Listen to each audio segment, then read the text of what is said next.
to spend the next half hour unpacking the syndrome of violent acting out, whether it is towards our loved ones or towards ourselves, probably both. But first, before we dive into that head first, I just wanted to be a bit informal, but still introduce you why we're here together, you and me. And because Jon, you're not just a fellow psychotherapist, you're also the founder of the ISTDP Institute, as we call it. And there, what you do is that you train people like myself all over the world. On top of that, you train trainers to become teachers themselves in ISTDP, which is intensive short-term dynamic psychotherapy. And then you write books. You've written 3. You've actually written 4, but the one I want to, can you see this? Mm-hmm. Yeah. The reason why I'm holding this one up to begin with, the lies we tell ourselves, how to face the truth, accept yourself and create a better life, is that I think it's the book out of the 3 and 4 you've written that can be read by anyone who is interested in diving into the root cause of what seems to be the problem when we have problems, right? And when doing that, to begin a healing journey towards a better life, a more authentic life, where we can relate to other people and relate to ourselves gently, right? So we're going to pivot around this one. And then to kick us off, what I was wondering before I called you up is, where do we start when we want to speak about violent behavior, such as scolding and physical and psychological abuse? Because in a sense, if we want to take responsibility for our ways of behaving, we need some kind of understanding about what violent behavior is pointing to. How can we talk about this in ways where people can relate and say, oh, this is about me now? Where does one start? Well, it's really good. I think you're bringing up the idea of scolding or even hitting children, or sometimes even scolding a spouse. Yeah. What is that all about? There's this, we meet someone, we fall in love, we want to start a family, we give birth to this baby, we're just ecstatic over this little bundle of life that's smiling and giggling and all the other stuff, of course, that comes with a baby. But then, we're oftentimes led to believe that motherhood should be just complete bliss, and mothers should feel only pure, unadulterated love at all times, and that the baby is just this unmitigated source of joy and pleasure. But in reality, raising a baby, raising children is very, very hard. I mean, they're very demanding. Every mother knows what it's like to be in that altered state of consciousness where she hasn't had a full night's sleep for months on end, which would be enough to, take anyone over the edge. Plus, we have the idea that the baby should somehow be the source of undying joy, that it should be pure pleasure. When it's actually at times great pleasure and agony. You have a child that can't speak. It's crying, it's in pain, it's suffering. You don't know what it is. You hear it cry, you feel this agony inside. You don't know how to respond to it. Sometimes no matter what you do, the child is still suffering. And, it really being a mother or a father can really be quite a torment. And so we have this interesting problem, is that we have a fantasy about how a child should be, and then we have the reality of how a child is.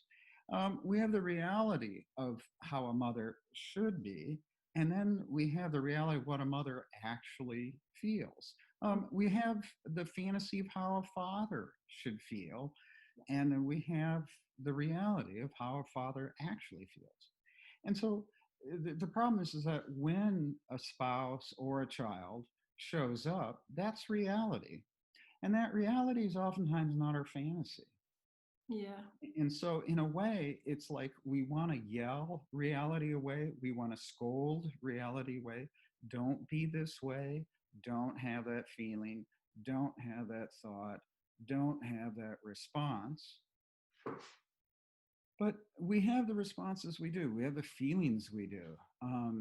We wish a child could be toilet trained sooner, for example. But and that's the fantasy child. But the real child shows up. Or we wish a child had better impulse control, but he has the impulse control of a 2-year-old, right? And so there's ends up being this battle between the fantasy we have and then how our spouse shows up, the fantasy of how we would like to show up, and the reality of how we show up, which is oftentimes quite at variance with our fantasy. And Yeah. oftentimes where we have a fantasy of how a child should show up, but really the reality of how a child shows up. Yeah. And for many of us, if we were judged, if we were condemned, if we were scolded, if some of us were even hit, we grew up with the sense that, oh, I shouldn't be this way. Hmm. I am somehow showing up wrong. Yeah. I shouldn't be the way I am. I should be some other way. Mom or dad have an idea that I should show up this way, but for some reason, I'm showing up this way. And something about that is wrong. Yeah. And I need to become not me so I would be pleasing to them, Yes. right? And Yeah. and so, and so when that happens, oftentimes the parent who's overwhelmed by feelings may bring the same learning they were taught. They may scold the child as they were scolded. They may get angry at the child as someone got angry at them. They may even spank the child as they were spanked.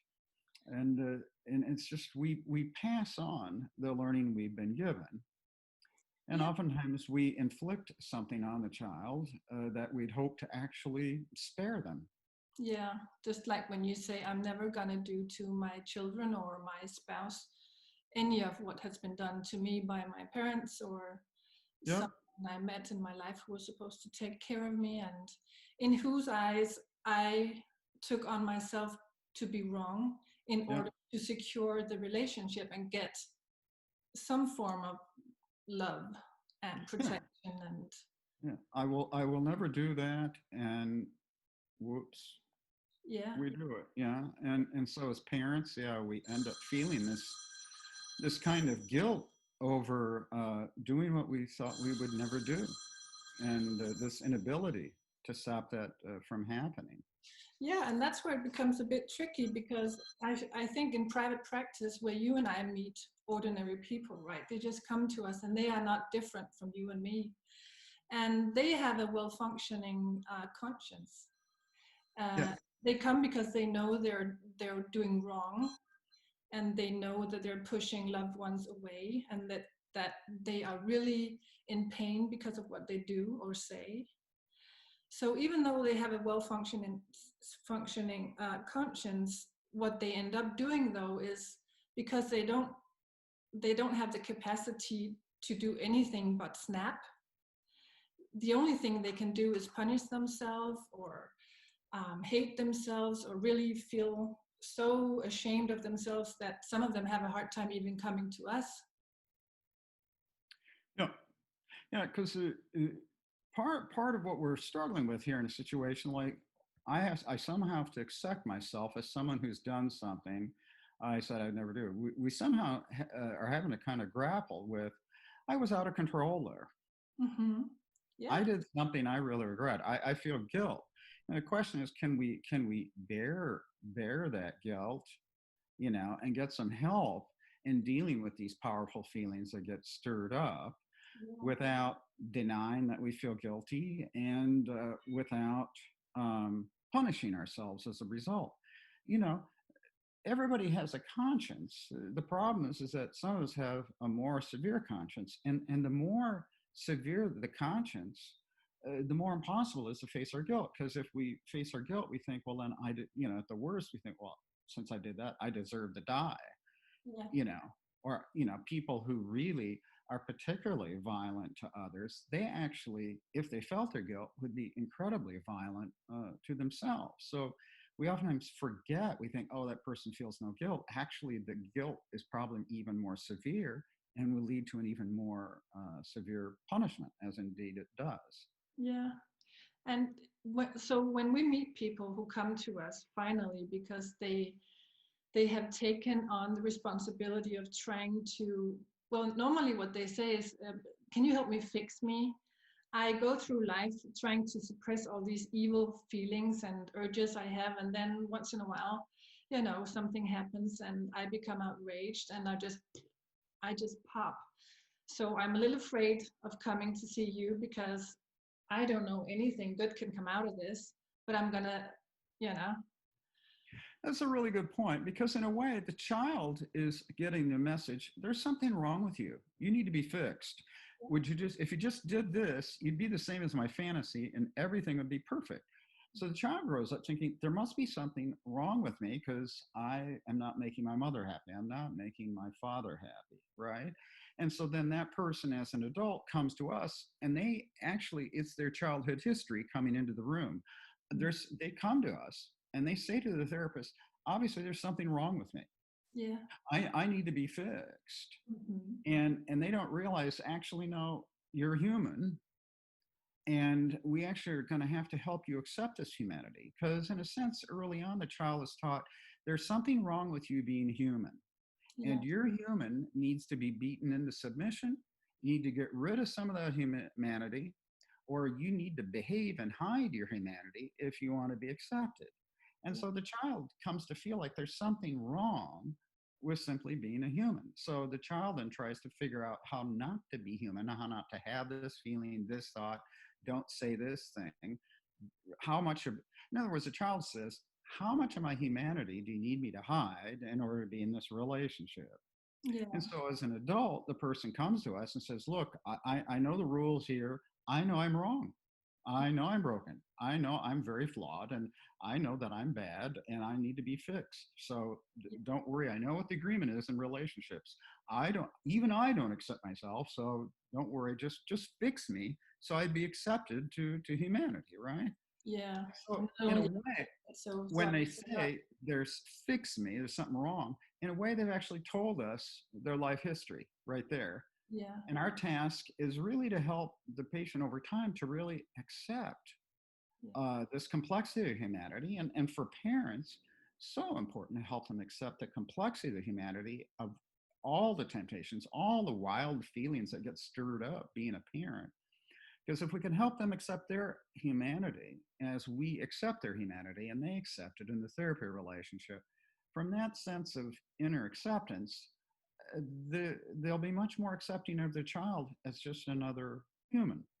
And Yeah. then they'll instead of scolding, they'll be much more educative. Instead of slapping, they'll have patience. They'll realize, well, this child is two, so what's a reasonable expectation for this 2-year-old, or what's a reasonable expectation with a 4-year-old who tends to be a little on the impulsive side, given his frustration tolerance. How do we need to titrate the amount of frustration in terms of his ability, right?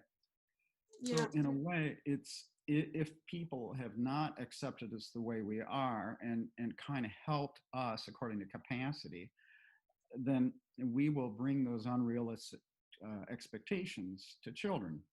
Yeah. Because in a way, it's my own mother beat me, and I never forget how many times I have to beat this into you, right? Well, you know, she'd been beating herself, so she was just sharing her knowledge, but it was also an unconscious fantasy that she relied on. It's like the belief that something could be beaten into a child, and of course, nothing really can get beaten in. It's just children. It like beating a tree and hoping the tree grows quicker and will bear fruit.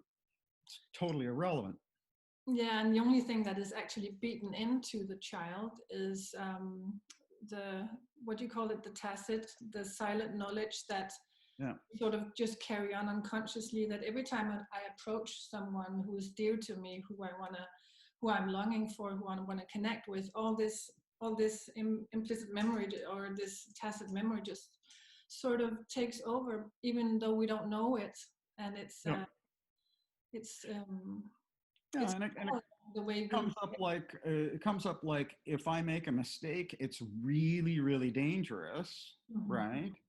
But then the parent naturally makes the same mistake as an adult, thinking, well, if my child makes a mistake, it's really dangerous. Where it's not, it's just a mistake. I mean, little children rarely make any mistakes that are particularly dangerous. I mean, other than running across a street, they Mhm. do very little as dangerous. But if you grow up in a house where if you say the wrong word, have the wrong feeling, look at someone the wrong way, and you get hit, you grow up with a sense that just all kinds of, just your very being is dangerous. Yeah. And so that sense something's really dangerous gets transferred then if you're working with your kids, and then you'd be thinking they said a word or they did something that is dangerous, that has to be stopped. And it's just the history of tragic learning that comes up.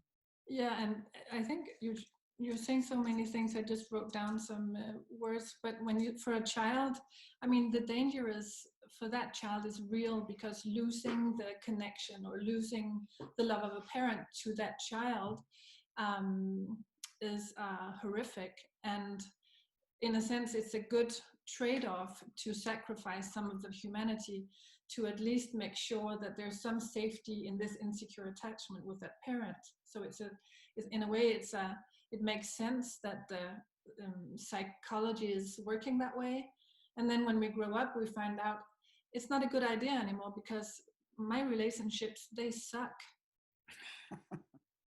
Well, the tragedy is that, if there's a problem with a parent for the child actually needs that relationship for survival. Yeah. So the child figures out very quickly, what feelings or thoughts do you need me to hide so I can be in this relationship? And so all those forms of hiding, of course, are very adaptive.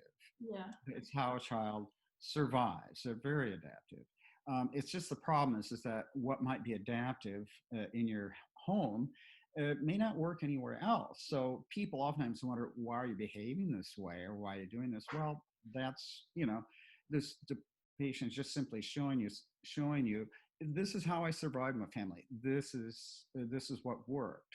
This Yeah. is how I had to ride a relationship.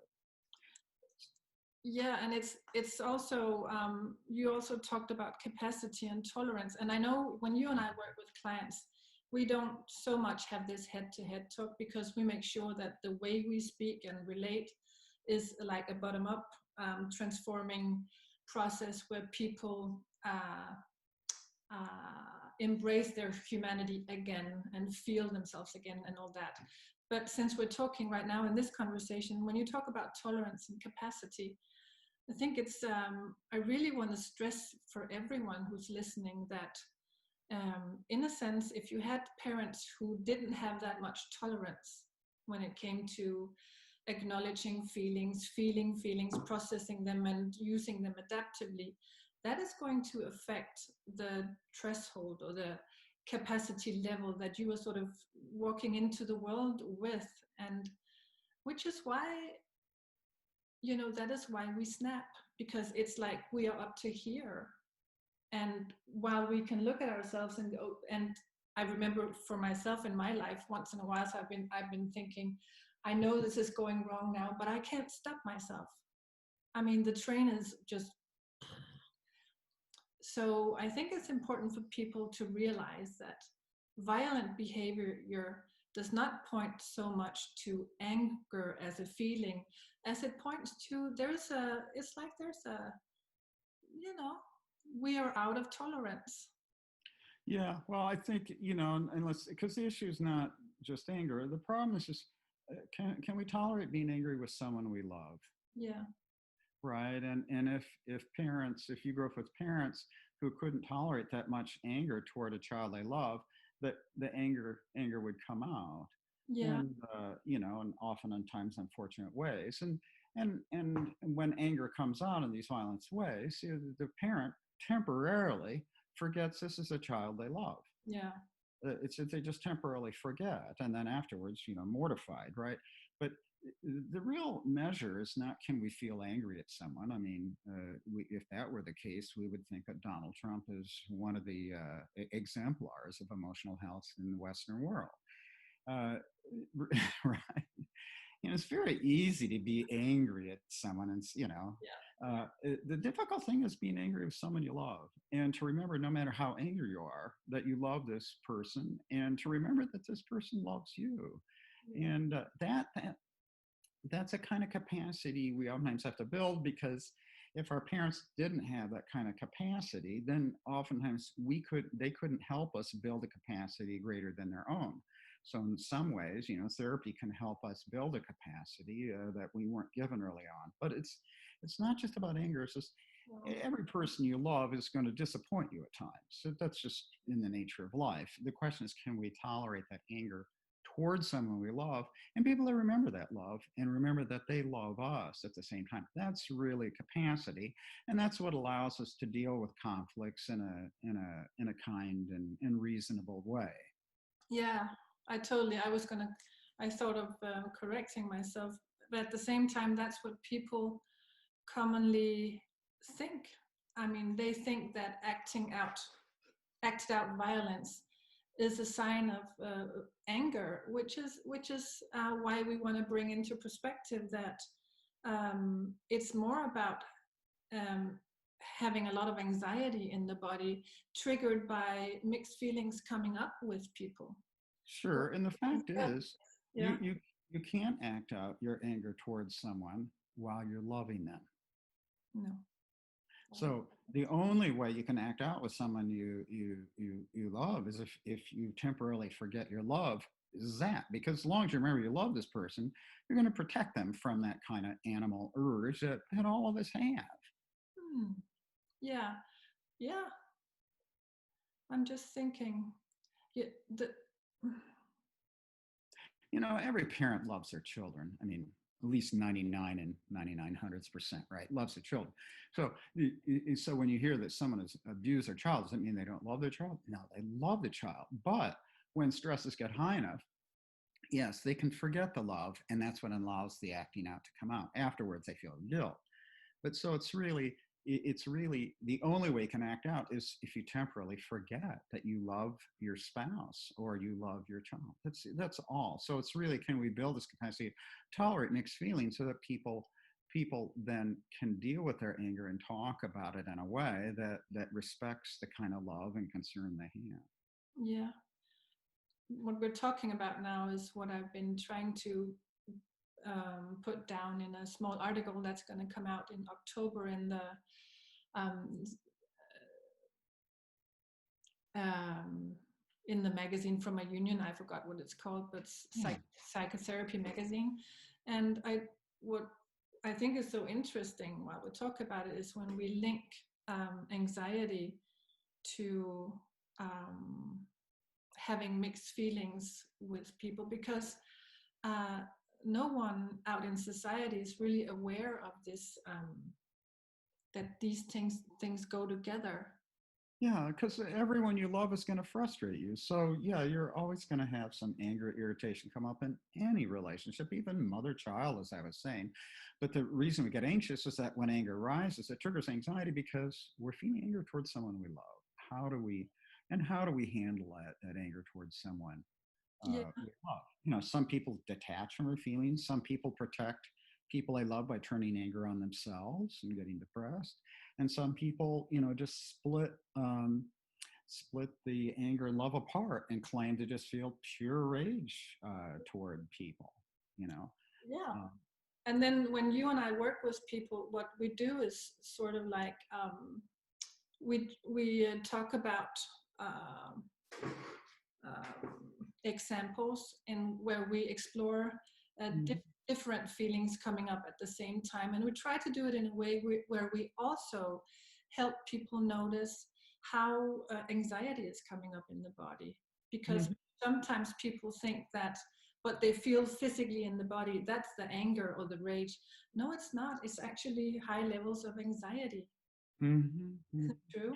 And being able to differentiate those things, in my experience, are big reliefs for people, but they go like is that anxiety? Yep. I And didn't. also to realize how normal and human this is. Every one of us who's married can think of a certain moment in the privacy of your imagination. Well, my spouse is not really listening to me, or she didn't really care. If he cared, he would have. We've all had those little moments where we temporarily kind of slip into just feeling anger and we can temporarily kind of forget this person loves me, and then they happen to say something and realize, wow, that was quite the fantasy there, wasn't it? But it Yeah. can happen anyway. This is very normal. And so part of therapy is really helping us tolerate the complex feelings we have, and also really accepting the complexity of our spouses, of our children, that however angry a child may make us in the moment, that they also really love us. Yeah. And also really accepting that no child will ever be our fantasy, no spouse will ever be our fantasy, and are really having to accept that we will always have fantasies coming up, but the reality of a spouse will always be different than the fantasy, Yeah. and that the reality of a child will keep showing up no matter what fantasies you have. So in a way, it's almost like you have to learn to love your child more than your fantasy over time in order to have a good relationship. And with spouse too, if you keep badgering your spouse to become your fantasy, yeah, they're going to realize you actually don't care for me. You've got some image in your mind you're having a love affair with. Yeah. And this is a very natural human process we go through in marriage, and that we go through with children, really learning to love the child you have rather than ask the child to turn into some fantasy that you have. It's very normal for us to kind of go through this kind of process. Yeah, and at the same time, since you're talking about parenting as a mother or father, while you're relating to the child, at the same time, reminding yourself that this child actually needs me to sort of be stable with my nervous system and be in touch with myself. And if I can be in touch with myself while relating to the child, that in itself will be maturing the child's emotional system and nervous system in that interaction. And I just love when you say I know privately I often remind myself in relationships when I ask myself, so what is my share in creating and maintaining this interpersonal problem? And one of the things I do is, okay, so who am I mistaking this person with, since I am so outraged right now? Because this is not my husband or my friend or who am I mistaking him or her for in those seconds? And I find that very, Yeah. very helpful, very helpful. Yeah, because the shadow of early figures oftentimes falls on our spouse, or the shadow of parents oftentimes will fall onto the child. That's not, so, and that will probably always happen to some degree. It's just can we kind of notice that when it happens, rather than believe those shadows when they come up. Yeah. I think since we have 3 minutes left, I'm not going to read it loud, but today I was diving into the chapter about being wrong now, since you brought it up. And at Mm-hmm. the end of one of the chapters, there is this beautiful description that, if you look at for instance, my spouse, and I think, what's wrong with him? Everything that's wrong with him, I want him to fix it. But if instead I can embrace and say, so everything that I think is wrong about him points to places inside me where I have sold out my humanity. And if I can embrace the sides that I think is wrong in him, I'm actually embracing myself and returning to what is. Yeah. And I And just love that. also, if we're thinking that something's wrong with our spouse, um, it just means that he's probably not fitting our fantasy at the moment, right? Or she's not fitting our fantasy. And also, if we're judging him as wrong, then we have to kind of, in what ways may I also be judging myself as wrong? In what ways might I be actually rejecting myself? I was, it's so easy because, when you think about, oh, my husband is wrong and I should divorce him, it's also oftentimes useful to say to someone, well, if you really can't love him the way he is, then you should let him go so he can find someone who can love him the way he is, because most likely someone will be able to love him the way he is. Absolutely. It's not our spouse's job to fit some fantasy, and it's not our job to fit our spouse's fantasy. And we've tried fitting people's fantasies, and it's just never worked. We keep showing up. And in my own case, I keep showing up. It's not always a pretty picture, but yeah, that's what's showing up. And somehow my wife seems to love me as I am.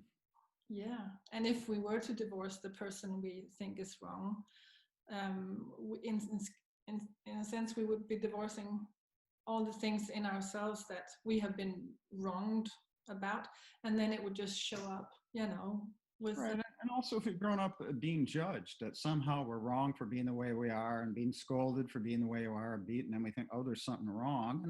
And then we assume, well, that must be how relationships work. So I got to tell someone how he's wrong, and then he'll get it all straightened out, not realizing, oh, that's not a loving relationship. It's just a judging relationship. And gee, that kind of makes sense, because I was kind of trained to be judged and to judge. Yeah. But maybe I need to reconsider whether judging is the best way to relate to reality, because reality keeps showing up no matter how much I judge it. Yeah, and then there's always the point that you make about when we judge other people or scold them or tell them how wrong they are. We're inviting them to leave us. We're inviting punishment into our lives. So we're paying all kinds of prices for this detaching to our humanity and behaving in different ways. But still, when we come to a therapist and we want to talk about it, I think it's good for people to know that we look at everything that's going on through sort of a vulnerability lens in a relational context, where we want to hold people responsible. Well, it's also good for people to realize when you come to a therapist, I'm a big mess helping bigger messes. And the only reason I can help is because I've been through this kind of stuff myself. So it's not like we're superior people or anything like that. It's not like through therapy we suddenly became non-human, but I'm just a big mess meeting bigger messes, and then we're just helping people deal with the messiness of being human. Yeah.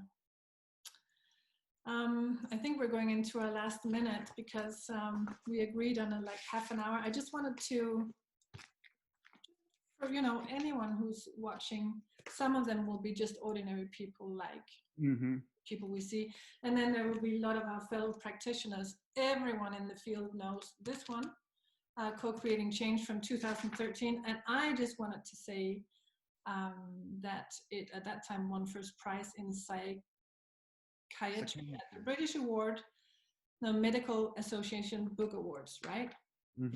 And then this one is from '99, and I just love it too. But it's more for people who actually work with other people, right? They would be difficult to read for someone who's not working in the field of. They'd be readable, but they're books for therapists. Yeah. Right. So now I've shown them all, and you have a forthcoming. All right. But thank you so much for this half hour. And I'll see you in the fall. Wonderful. Well, thanks so much. Bye-bye. Bye-bye.